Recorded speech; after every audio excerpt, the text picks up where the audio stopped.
otro día iba caminando y escuché a dos músicos hablando sobre la propiedad intelectual. Hablaban de muchas cosas acerca de ello, pero la verdad no entendí nada. No sé ni siquiera qué es la propiedad intelectual. No te preocupes, tal cual. La mayoría de las personas no conocen mucho sobre este tema. La propiedad intelectual tiene que ver con las creaciones de la mente, las invenciones, las obras literarias y artísticas, los símbolos, los nombres, las imágenes y los dibujos y modelos utilizados en el comercio. La propiedad intelectual se divide en dos categorías. La propiedad industrial, que incluye las invenciones, patentes, marcas, dibujos y modelos industriales e indicaciones geográficas de procedencia. Y el derecho de autor, que abarca las obras literarias y artísticas, tales como las novelas, los poemas y las obras de teatro, las películas, las obras musicales, las obras de arte, tales como los dibujos, pinturas, fotografías y esculturas, y los diseños arquitectónicos. Los derechos relacionados con el derecho de autor son los derechos de los artistas, intérpretes y ejecutantes sobre sus interpretaciones y ejecuciones, los derechos de los productores de fonogramas sobre sus grabaciones y los derechos de los organismos de radiofusión sobre sus programas de radio y de televisión. Y una problemática de esto es lo que conocemos como piratería. Pero ¿seremos familiares con la regulación existente hoy en día en Colombia sobre la propiedad intelectual, que afecta tanto a los consumidores como a artistas, músicos, escritores? ¿Conoces algunas de las formas que existen para proteger la propiedad intelectual? Un poco. ¿Cuáles conoces? Sé que uno puede ir como a, por lo menos acá en Colombia, uno puede ir a Saico y a Simpro a hacer algunas cosas de esas. Sé que uno puede ir a algún lugar a proteger directamente la obra, no sé a qué lugar es. Y ya, no, realmente no sé más. ¿Sabes cuál es el régimen jurídico de la propiedad intelectual en Colombia? No, no tengo ni idea. Al parecer no estamos muy familiarizados con el régimen de propiedad intelectual colombiano. ¿Será que existe? Sí, tal cual. En Colombia existe un régimen de protección a la propiedad intelectual. Esta forma de propiedad es reconocida por el Código Civil en el artículo 671. Este artículo reconoce que las producciones de talento o el ingenio de sus autores y que este tipo de propiedad debe regirse por leyes especiales. Al parecer, de este reconocimiento de la propiedad intelectual, las leyes especiales a las cuales el Código Civil hace referencia no logran plasmarse sino hasta la expedición de la Ley 23 de 1982 que regula los derechos de autor. ¿Y cuáles son las facultades de esta propiedad intelectual? Estos derechos comprenden las facultades de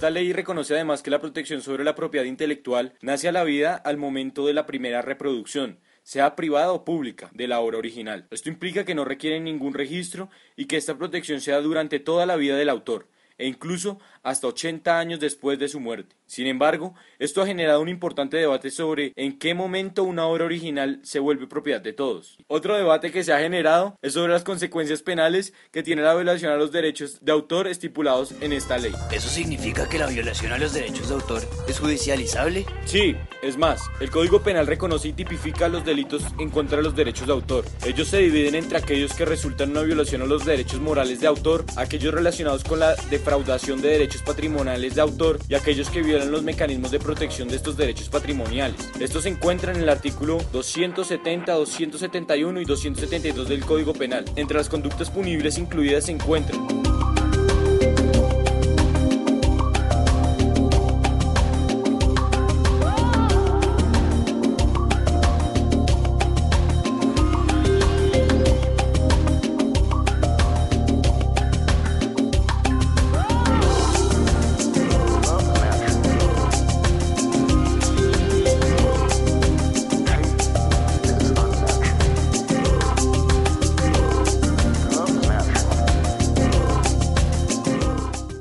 ¿Qué pasa con los otros tipos de propiedad intelectual, como la industrial mencionada antes?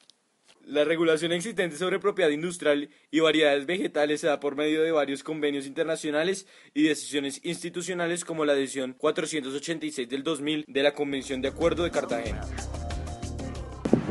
Creo que tenemos una regulación que es bastante ambigua y gaseosa, donde no se tienen unas normas muy claras. Buena parte depende de algunos acuerdos de la comunidad andina, donde pues, la existencia misma de la comunidad andina puede verse cuestionada en estos días.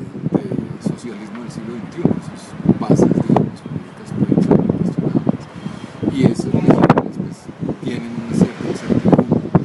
Hay unas leyes muy precarias de los años 80 y los nuevos intentos de las leyes llamadas con mucha broma y parodia, las leyes Lleras, que buscan de alguna manera abordar estos temas, pero no de manera clara y exacta.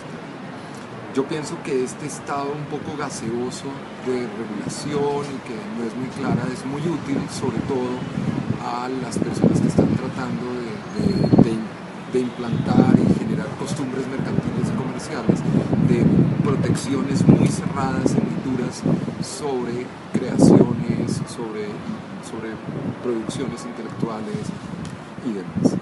¿Y eso que me cuenta, existe en otras partes? Sí, claro. De hecho, existe una Organización Mundial de la Propiedad Intelectual. Esta es una organización de las Naciones Unidas cuyo objetivo es promover la creatividad y la innovación destinada al desarrollo económico, social y cultural a través de la puesta en marcha de un sistema internacional efectivo y balanceado de propiedad intelectual. ¿Cómo se creó esa organización? Se creó en 1970 después de que en 1967 se adoptara la Convención de la Organización Mundial de la Propiedad Intelectual. Colombia es uno de los estados parte de esta convención.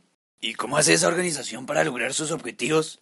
Como parte del sistema de agencias especializadas de las Naciones Unidas, la OMPI es un foro para que los Estados miembros establezcan y armonicen las formas y prácticas para la protección de los derechos de propiedad intelectual. La OMPI también presta servicios de sistemas mundiales de registro de marcas, diseños industriales y denominaciones de origen y un sistema de prestación mundial de patentes. Países más industrializados cuentan con sistemas de protección de propiedad intelectual que tienen siglos de antigüedad. Sin embargo, muchos países en desarrollo están en el proceso de construcción de su patente, marca registrada y los marcos y sistemas jurídicos de derecho de autor. Con la creciente globalización del comercio y los rápidos cambios en la innovación tecnológica, la OMPI desempeña un papel clave en ayudar a estos nuevos sistemas a evolucionar a través de la negociación de tratados, el registro, la aplicación, la asistencia jurídica y técnica y capacitación en diversas formas. Pero me queda una duda. ¿Acaso la propiedad no recae solamente sobre cosas corporales? ¿Y uno de los requisitos de su aplicabilidad no es la materialidad?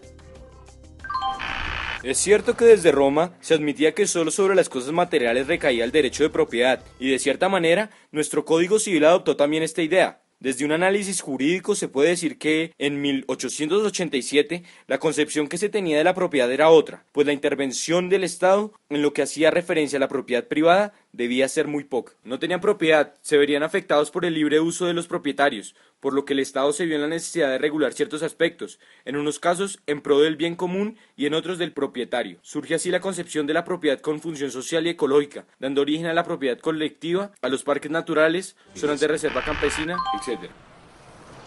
¿Y qué tiene que ver todo esto con la propiedad intelectual? En medio de todos estos debates, poco a poco el gobierno se ha dado cuenta que la propiedad en general es un tema muy diverso, que no puede ser metido en una sola definición. Tiene en cambio un amplio espectro que depende de las necesidades del contexto y de distintos puntos de vista. El debate sobre la propiedad intelectual surgió debido al incremento de avances tecnológicos que le permiten a la ciudadanía conseguir fácil acceso a la información, a obras de arte, a investigaciones, textos, en donde el uso que se le da a estos no es regulado, dejando olvidada a la persona que lo hizo. Pero si tradicionalmente se ha entendido que la propiedad recae solo sobre cosas materiales, ¿cómo es posible que tenga lugar en el marco normativo colombiano?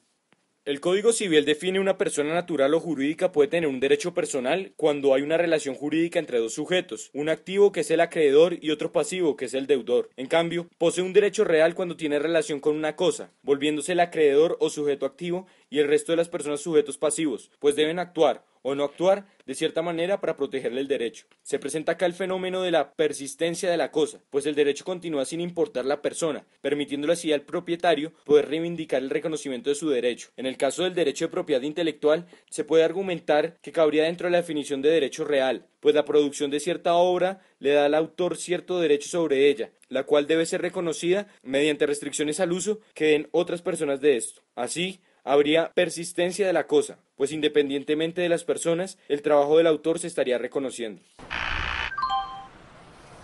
¿Y qué dice el Código Civil de las cosas corporales e incorporales? Pues las ideas y las obras de determinado autor no son físicas, ni pueden percibirse por los sentidos como las cosas corporales.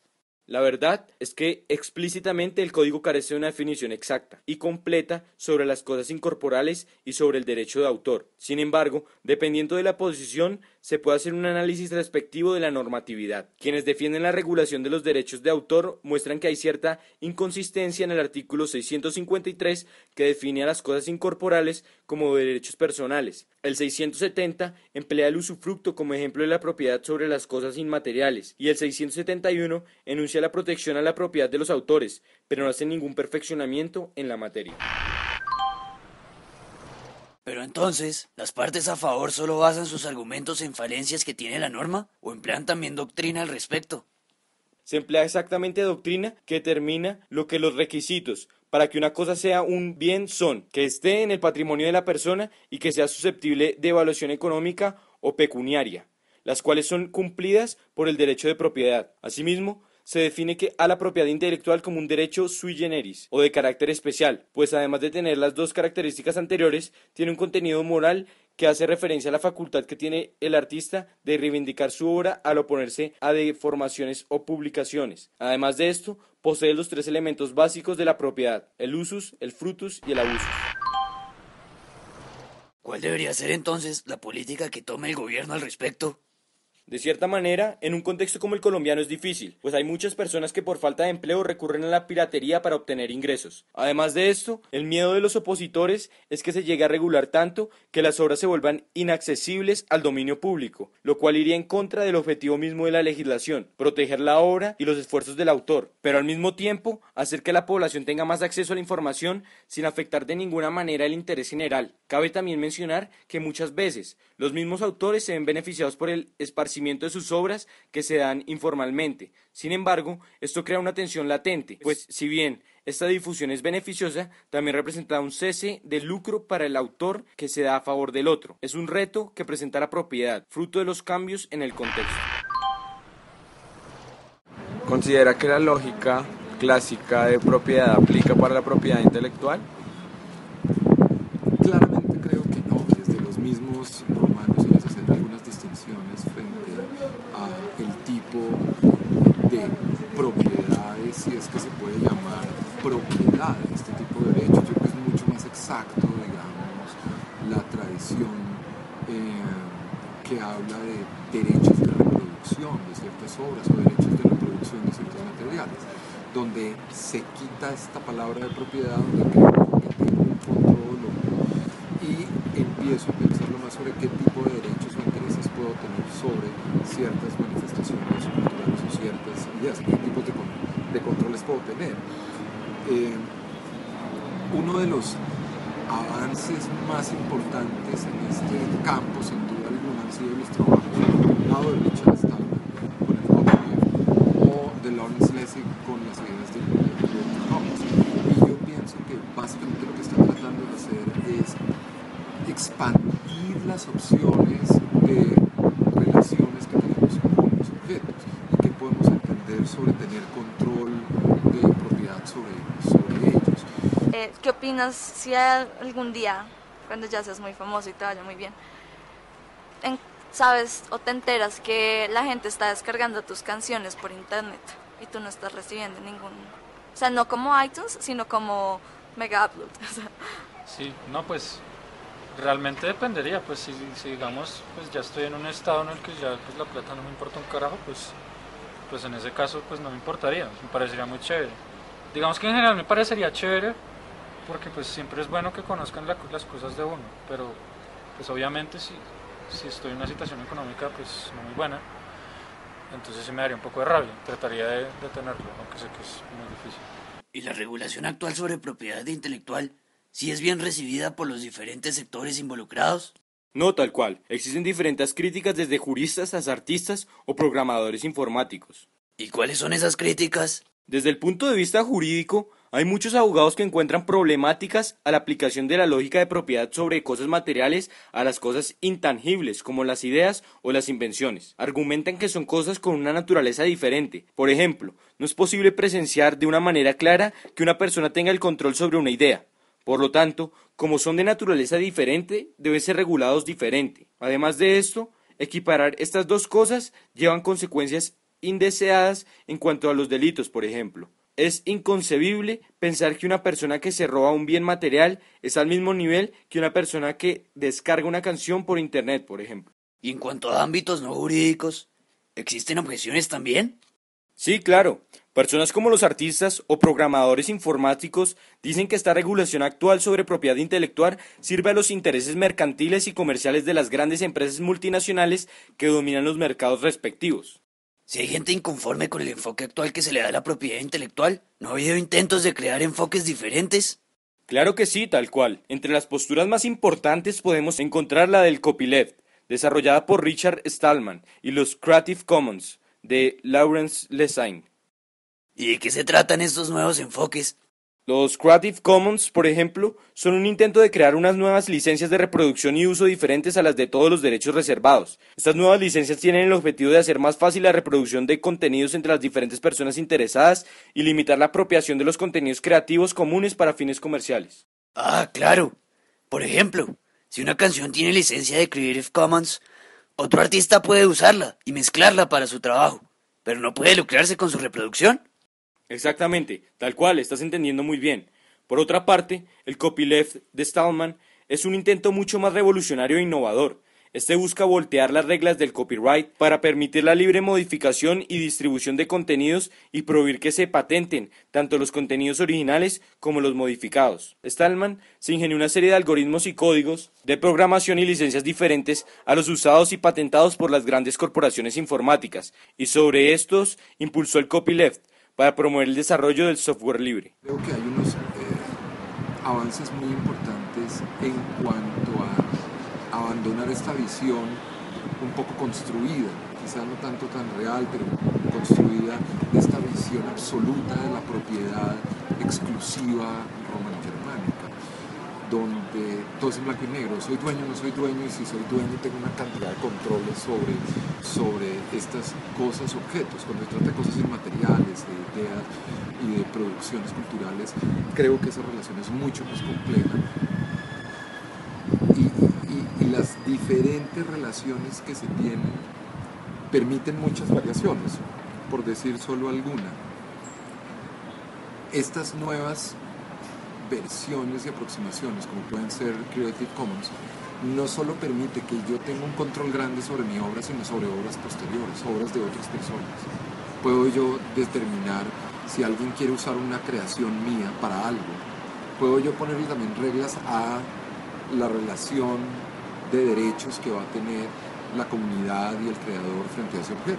Entonces yo puedo decir, yo tengo una canción, esta canción se puede mezclar libremente, nadie tiene que pagarme, pero el que la use para mezclar, crear una nueva canción, no podrá cobrar. Que si quiere cobrar, pero entonces no puedo usar la canción mía. Déjame ver si entendí. Es como si los árabes hubieran patentado el álgebra y a las otras civilizaciones les hubiera tocado inventarse otro sistema completamente diferente para hacer cuentas y cálculos. Sí, tal cual. Exactamente. Qué buen ejemplo.